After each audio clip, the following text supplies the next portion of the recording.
Hello, everybody. Texas De La Rosa here. I am so happy to be back doing videos. I have taken a little hiatus from YouTube because I was just too crazy busy. Buying a home, getting things done with your house, adopting two puppies, just a lot of world stuff, things that, make things a little bit harder. But I wanted to pop on and do this video tonight. I just got off work and this video is a long time coming actually because I wanted to do this video a while back because I tend to have so many people that ask questions about laser. And especially a particular part of the laser work that I do is laser tattoo removal. And in doing this video, I want to not only educate the people that are doing this treatment or on how to talk about this treatment and what's going on with these treatments. But I also want to educate the clients that are going in and what questions to ask. And I think it's super important that we get this thing rolling in the right direction because, guys, we have too many people asking all these questions and getting wrong information, misinformation, being told that lasers gonna ruin your eyebrow hair, it's gonna take it all off or whatever, all the things. So I want to go over all these things. I have some questions here that have been the top questions that people have asked me over the last years. And guys, I have been a laser professional for over a decade. I specialize in permanent makeup removal, meaning eyes, brows, lips, but I also do full body work as well, body art removal. And we're going to talk about all that today. So buckle up, guys. It's going to be a big one. Again, I hope this is very informative for all of you guys. Please like and subscribe to my channel. Please share this with your friends or anyone that you know is looking to get maybe laser tattoo removal, because this could help. I think it could really help them decide on if this is for them or if it's something they're going to pass on. Okay, so let's first talk about what we talked about earlier. Like what I just said is that the questions. I'm going to go into some of the questions first before we go into the physics part of it and what's going on, because I think that that's one of the things that everybody wants to know. What are the questions? So one of the biggest questions I have here is how painful is it? Laser tattoo removal is painful. It is, okay? But what I tell all my clients is that it's done so fast that you just really don't have time to kind of deal. Granted, if it's a large work, I did a tattoo removal not too long ago on a client of mine, and they were quite uncomfortable because it was a very large tattoo, and two palms, hand palms. That's what we call it. We consider this a large tattoo. Anything from here up in that realm is considered a large tattoo. And she was two of those. So it was quite a large tattoo and it was quite painful for her,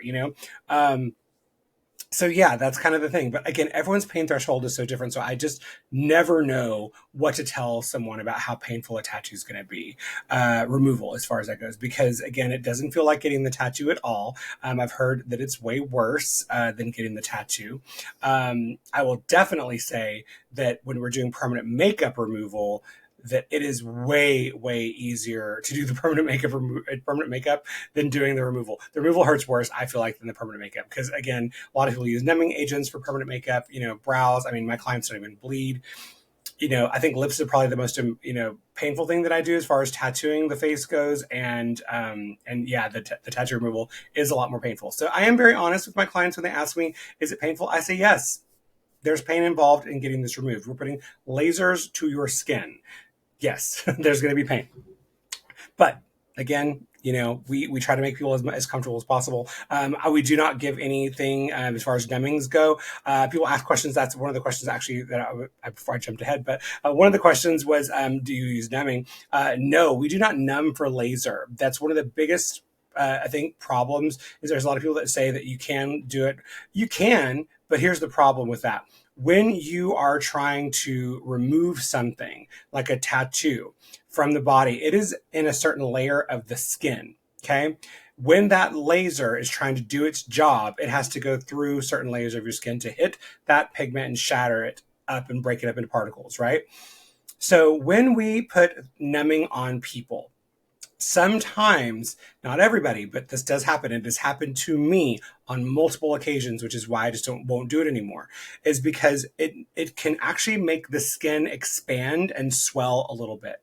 Okay, so if you are someone who has gone to another company and another facility, not my facility, and they've numbed you for your laser removal, there's a possibility that they are causing that laser to have to work a little bit harder and possibly not getting as an effective treatment as if they were not numbing. So I personally will not numb clients. We use ice. We put ice on the area. We cool it down. I give you breaks. But again, guys, it's painful.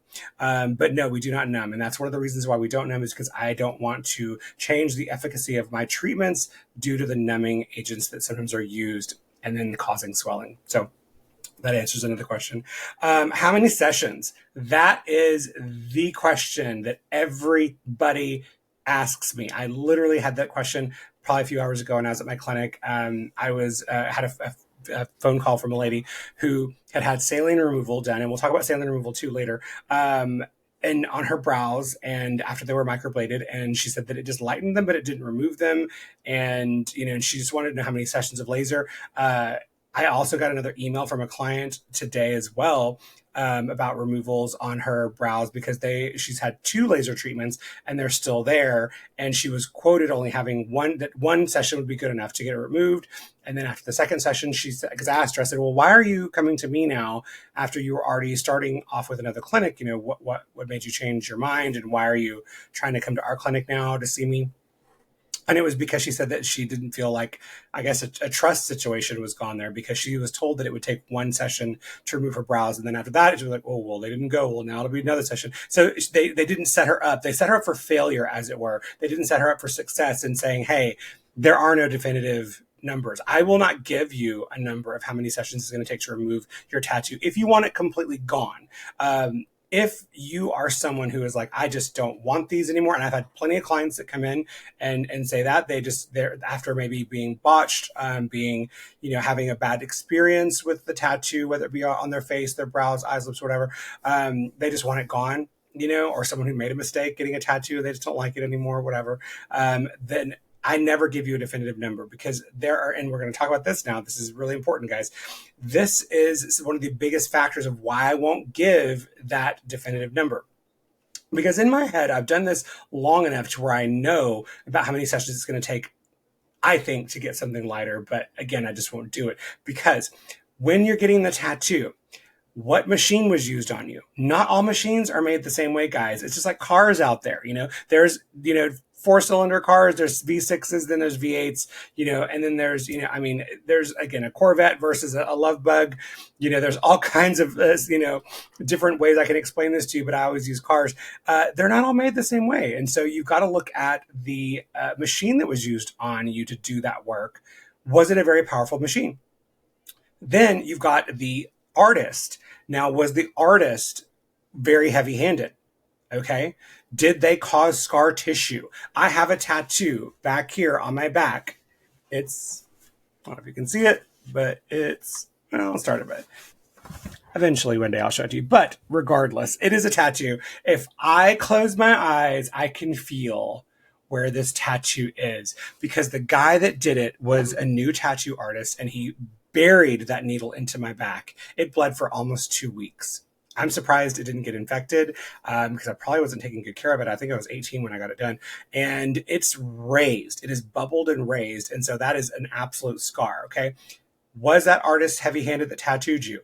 Do you have scar tissue? Scar tissue is a really big deal for a tattoo, whether it be on your face, your body, whatever, because what it does is it encapsulates that pigment and puts it in a little bubble, basically, and makes it very difficult to break down and then go through your body. So that's a big problem too. A lot of people don't understand this. And whenever I'm working on a lot of clients, I tell them sometimes I won't know really until we get through one session at least of removal. If you've got scar tissue, sometimes it's hard to tell. You can't even see it, but sometimes it is there, and that can be a problem. Sometimes when people walk in and I see microblading, I see these divots in their face. That is scar tissue, and it's going to be much more difficult to remove that than it is going to be to remove it from someone who is light-handed, that just barely, broke the surface of the skin, which is what you should be doing when you're tattooing the face. You should not be burying the needle into someone's face. If someone tells me that their treatment was very, very painful and that they couldn't bear it, and it's probably the artist was going a little bit too aggressive. So that's the one thing. So that's one of the factors as well. Another factor is the pigments. What type of pigments were used? What types of inks were used on you in the permanent makeup world? And there's inorganic inks and there's organic inks. That is just a kind of a flat statement across the board that may not mean anything to you. The artist will know this, but I like to educate my guests, my clients that come into the door, that because they need to know what's going on too. Organic inks are like your body inks. They're going to stay in the skin longer. I'm just going to leave it like that because I don't want to roll all the way into inorganic inks and organic inks. This isn't what this video is about. That's more of a class. But I'm just going to tell you and to break it down. Organic inks are there to stay.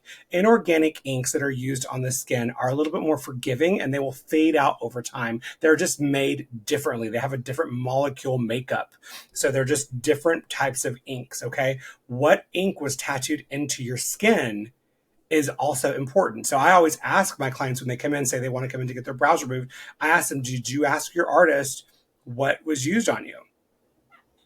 9 times out of 10, they don't. They don't know what color. They don't know what brand, what was used. They didn't ask any questions. I think that's so crazy for you to get something that's going to be put into your skin, like literally put into your skin, not just sitting on it like makeup, but put into your skin and not ask the questions about what it is, what needles, what machine. I think that's insane. I know I probably, sound crazy because I would ask all tattoo artists what they're using, but I do. I like to know what machines they're using, what inks they're using, what companies they're using.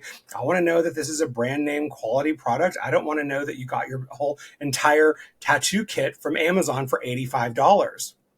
You can do that. It's not okay. I don't think that's right. So again, that's like practice stuff, man. So when you put that in someone's face, you don't know what's going on. So I tell people, ask the question, get to know what it is that's going into your body. You have the right to know. They're putting it in your body. You should understand what it is. Okay.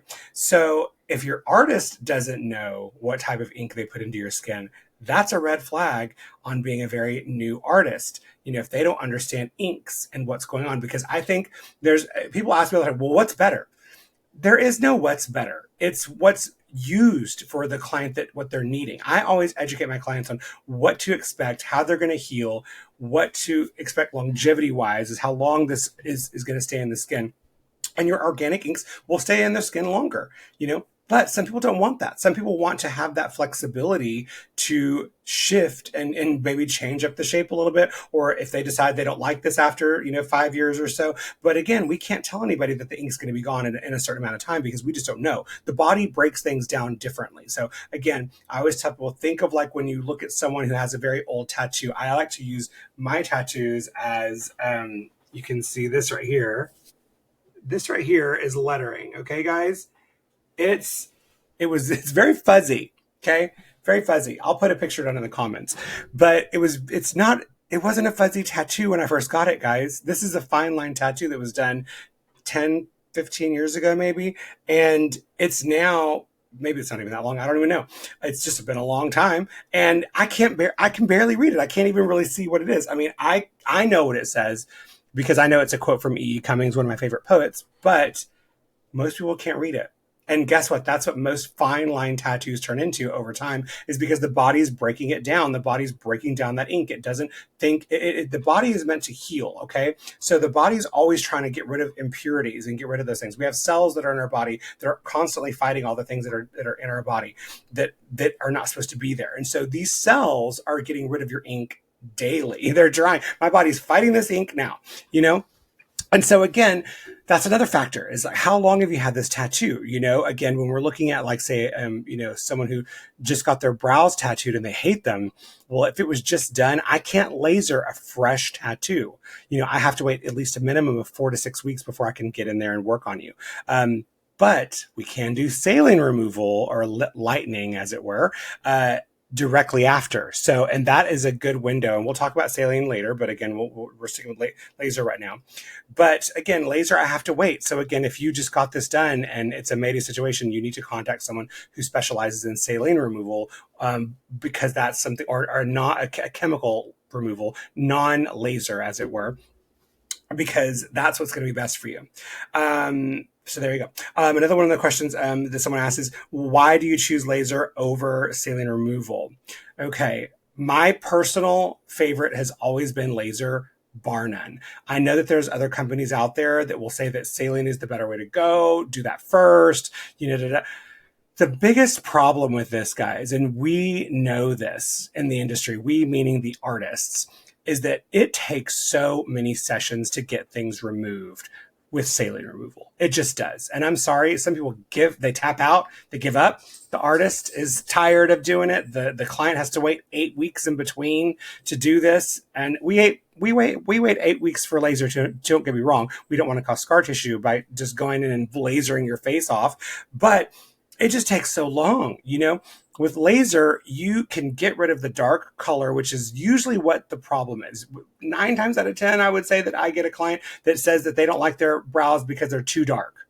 They're too bold. They're too big, whatever, If that's the biggest problem, that laser can get rid of that dark color probably in 1 session, maybe 2. Okay. Now, granted, all inks are going to have undertones and colors that are in them that could possibly then show up. Because again, the molecules, it's what the molecules are, the lakes and dyes, as it were. That's just a term for the artists out there. We understand that they're just not made the same way. So again, not all inks are. So not all of your browns are made the same way. Not all your blacks are made the same way. So again, you're going to have colors underneath. So when we get rid of that first layer, as it were, of dark pigment, the black usually that was in there, the dark color, then you're going to have something underneath it. Sometimes with the inorganic inks, you're just going to see it just fade away and kind of just get lighter and lighter and go away. Sometimes the organic inks, you're going to see something like a salmon color, a pink color, an orange color, and then eventually it may turn yellow, and then eventually that may have to then be done. You have to go into do saline removal to remove the yellow. Now, a 532 wavelength, if you know how to use that, that is a wavelength that we use in laser. I can get rid of reds, and I've even been able to get rid of yellows with laser as well. So again, this is something in my year-long, profession here. I have seen it happen. Now, does it happen every time? No. So again, there's sometimes that, that color, that whisper of color may still be there, and that's when you go into a non-laser removal situation.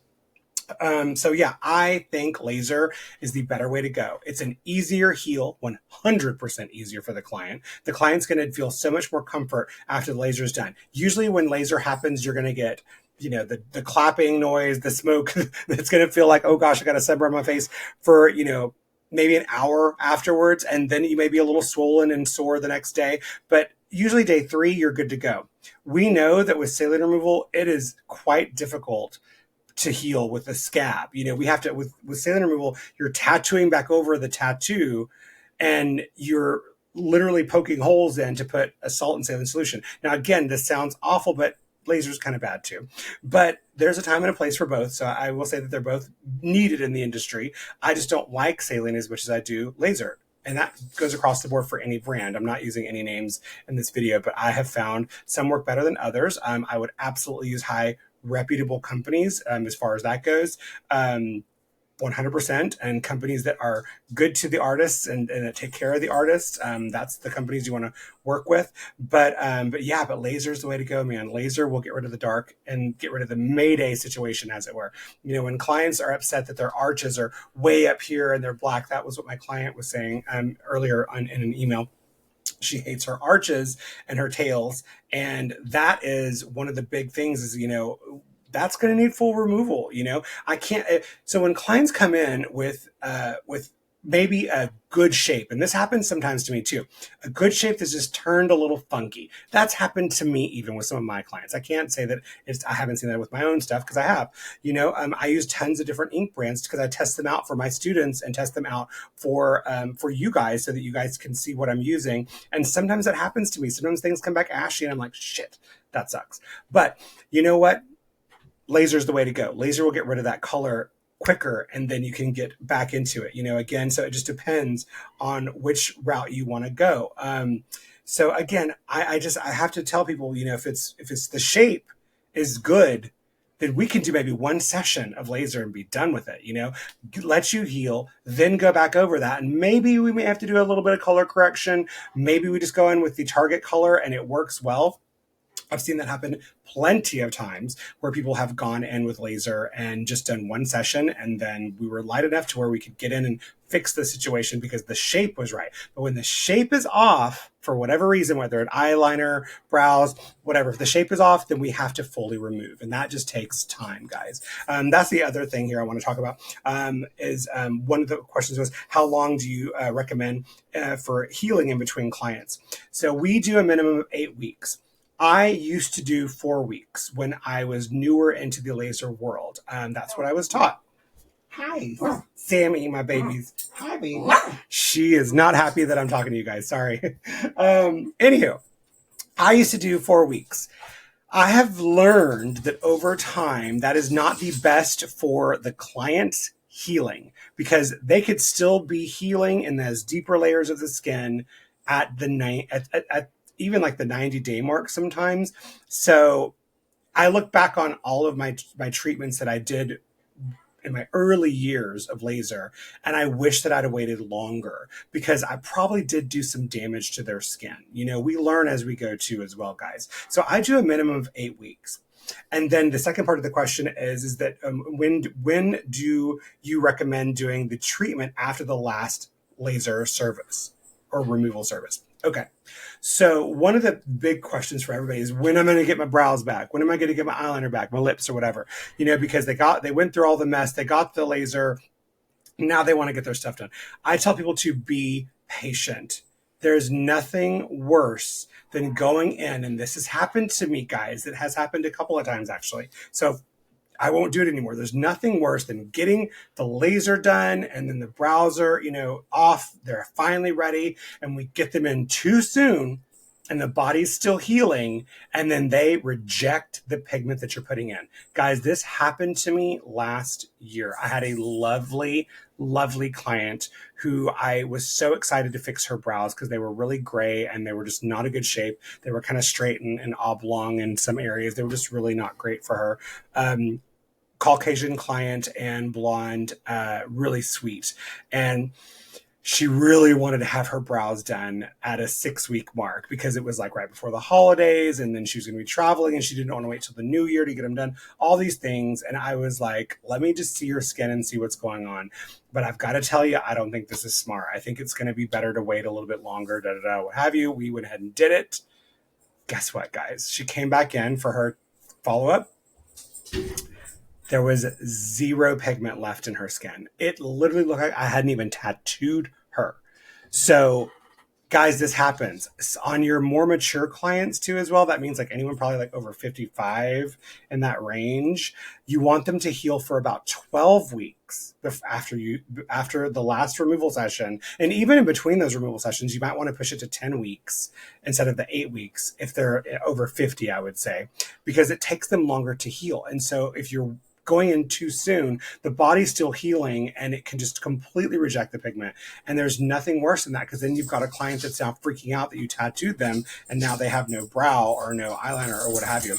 So that's horrible. You don't want to do that, guys. I have been in those shoes and it sucks. And I am very blessed that I have really great clients that, respect me and understand that I'm trying to do everything I can for them. But it's just sometimes, we have to wait on their skin, and so, yeah, so that happens, guys. So unfortunately, that's a problem that we have. So I would say wait 8 weeks to 10 weeks in that 12-week mark for your more mature clients. That's when I would recommend doing that. Okay.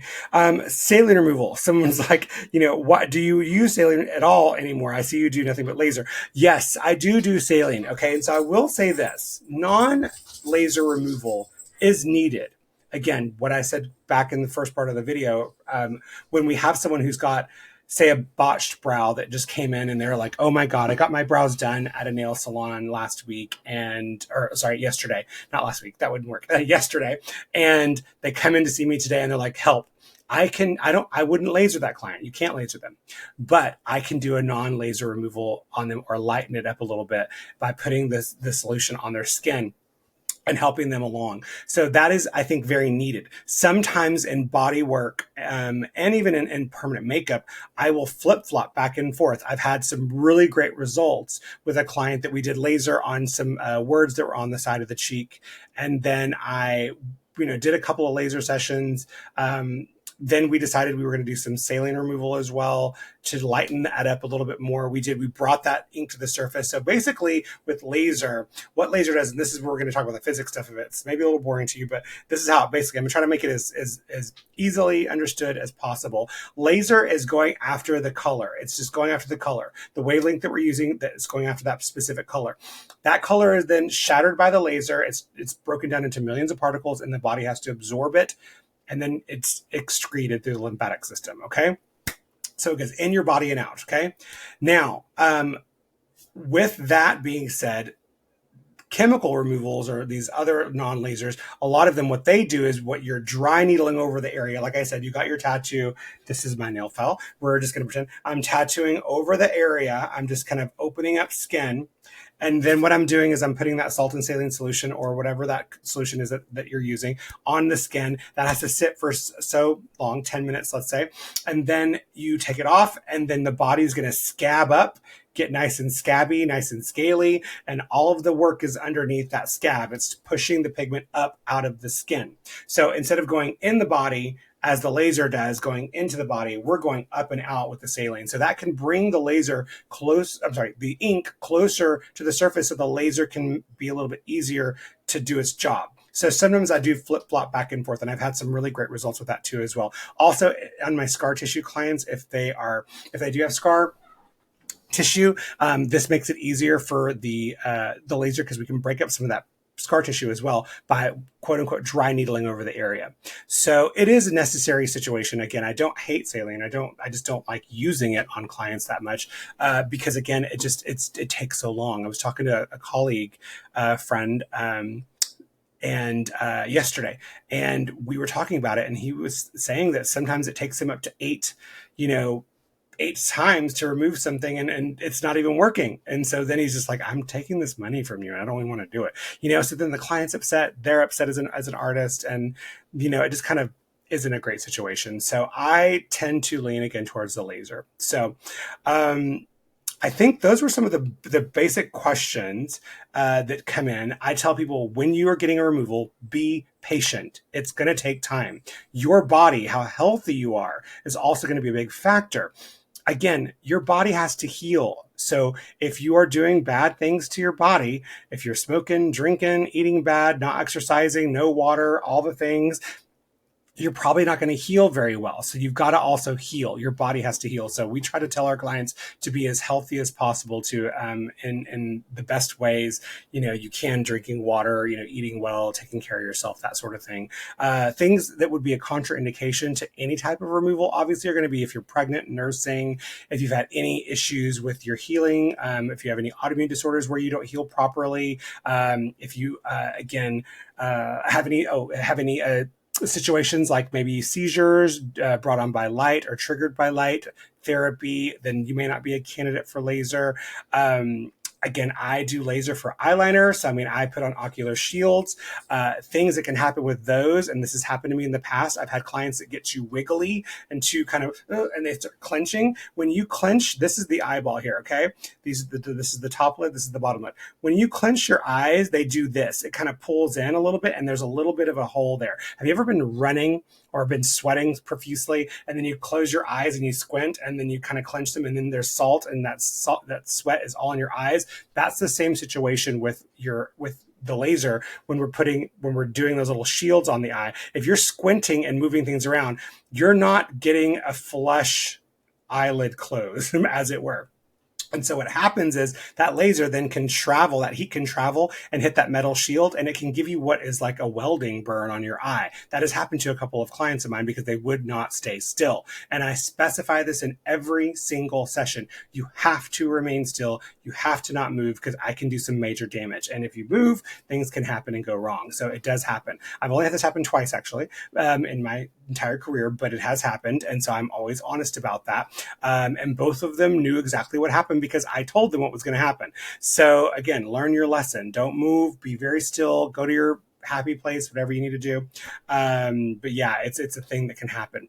But again, I tell you these things because, guys, I want you as clients, as you as potential clients, you as students of mine, maybe potential students, to understand that laser it's very, very, very important to our industry, especially in the permanent makeup world right now, because we've got so many clients that are getting really bad work because of all these fly-by-night schools, these one-day classes, these, one-day fundamental classes, I'll say, where you just learn everything in one day, or they went to a conference and they got 27 certificates for attending these workshops, as it were, but they didn't even touch a person. So you don't even know what you're doing with your machine, So we're getting these type of things happening, and then we're having these problems, and then people are coming in like, what do I do to do this? Because this is not makeup. This is, how do we fix this? The client is freaking out, and now we've got to learn how to fix it. So I think that more artists, permanent makeup artists and tattoo artists, need to learn how to do laser removal, because it's going to help them in the long run. Again, what I said earlier, if you don't want to remove something totally, we just want to lighten it up, laser is going to be the best way to go. Body artists too. A lot of people will come in and think that they want to get something fully removed, and then they will think, God, it's been 3 and 4 sessions, 5 and 6 sessions. It's taking so long. Maybe it's just light enough now that I'll get a cover up, and that happens, and that's okay, But again, if you want something fully removed, it's going to take time. I want to switch over to body real fast, because there were a couple of questions about the body, and I do think it's really important for anyone who's wanting to get body art removed.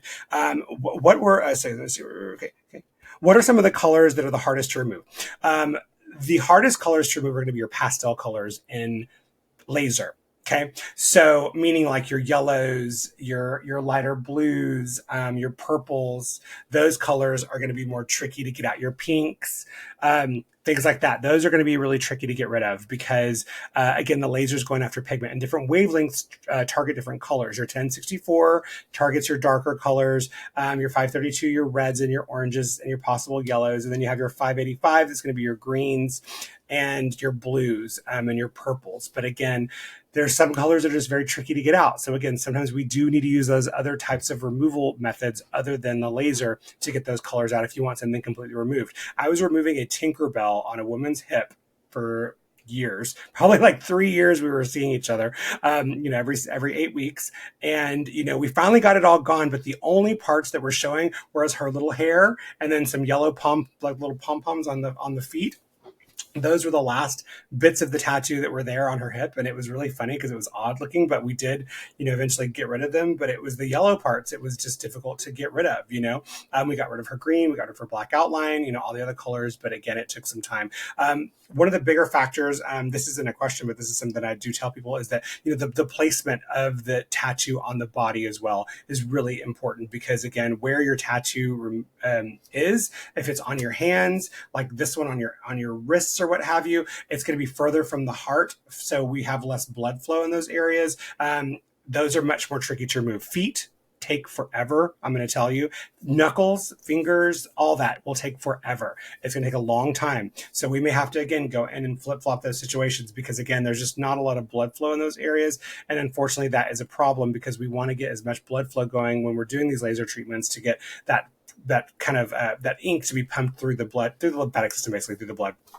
So that also is a problem too. So, think about that too as well. I do a lot of removal on hands for people that are going to like the armed forces, firemen that want to be, firefighters, people that are going into like, again, Air Force, Army, all those things. Unfortunately, some of those people won't let you in. I think that's ridiculous. I would never care if my medic that was saving my life had a tattoo on his hand because usually they're wearing gloves anyway. So I don't understand that, but that is a thing. So I do a lot of removal for people that are going into the armed forces or going into those types of jobs where they can't have tattoos on their body.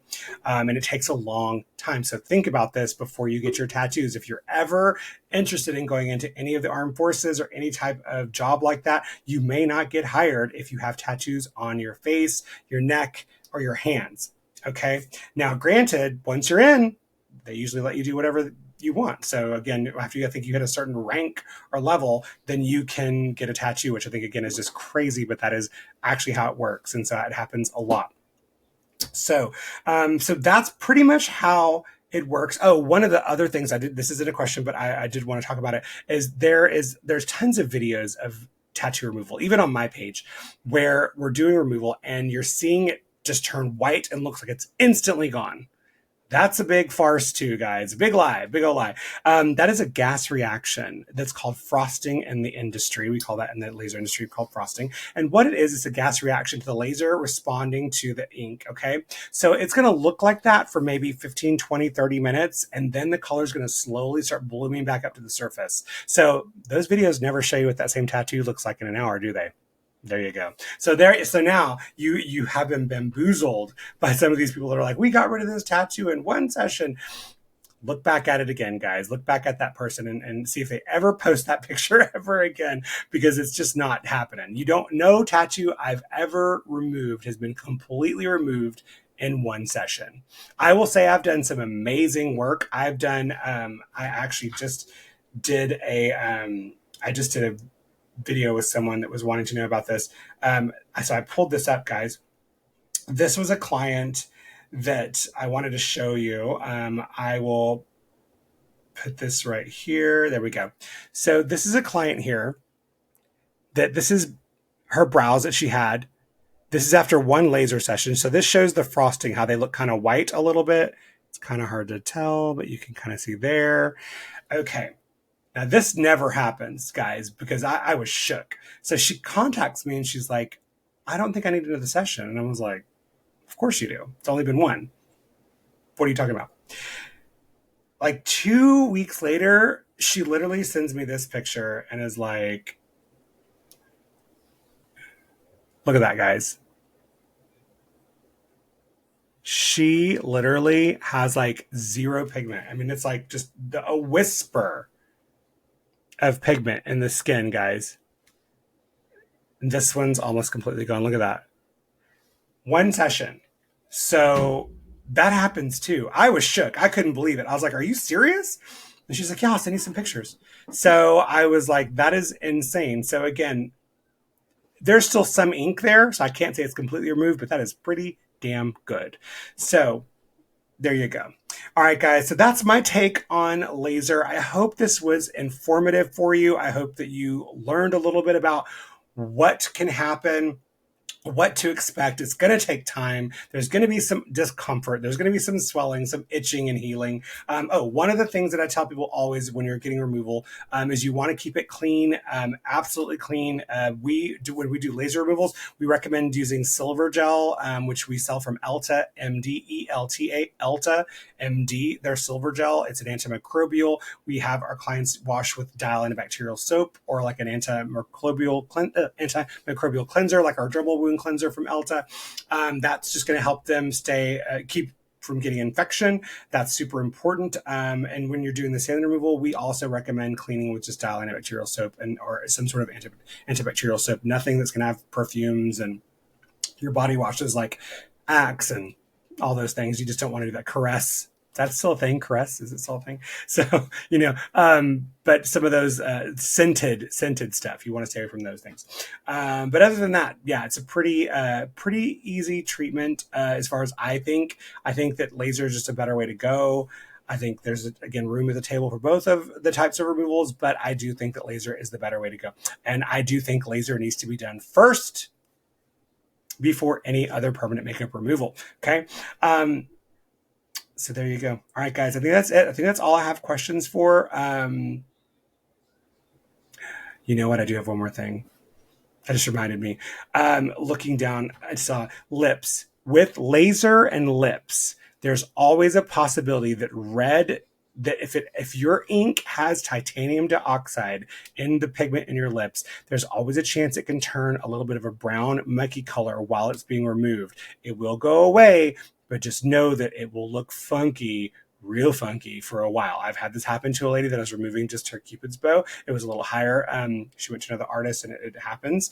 And we removed it, and it looked like a little Hitler stash for a little bit. It was a little bit crazy, but them's are the breaks, but it did go away. We did take care of it. It's gone now. She's completely healed, and there's no pigment at all in her lips. And I think we only did like 3 sessions. So it's great, but it does happen. So again, that's something to think about too. So with lips, just be mindful that there is a possibility that that can happen to you. Okay, now I'm done, guys. All right. If you have any questions about laser removal or non-laser removal, please leave a comment down below. I'll be happy to get with you. You can always get a hold of me at texasdelarosa.com. I'm very easy to find. That's texasdelarosa.com. That's my name. You can find me on my website. You can go to glowlaserandbeauty.com to book a consultation for removal. And if you are a potential student looking to learn to do what I do, because I do teach removals, guys. This is what I love to teach. I put a class together that I think is very heavy on the permanent makeup removal, because that's where most of my students come from, that world, the PME world, but this also does go over body removal as well. So if you're interested in doing a class with me, you can go to Cosmetic Tattoo Professionals, my group, and get in the group and learn more, or you can go to beautycosmeticinstitute.com. Again, links will all be down below in the description box. So if you have any questions, hit me up on one of those different platforms, or again, leave a comment, and I'll be happy to answer any questions. Again, I hope this was informative. I hope you feel like you know a little bit more about what you want to do with your own personal situations. And again, I'm here to help. So I hope this helped you. All right, guys, have a wonderful rest of your day. We'll talk to you guys in the next video. Thanks for watching. Please, again, don't forget to subscribe and like and pass this video along. Tell all your friends to like and subscribe. I'm trying to grow my channel. Bye, guys.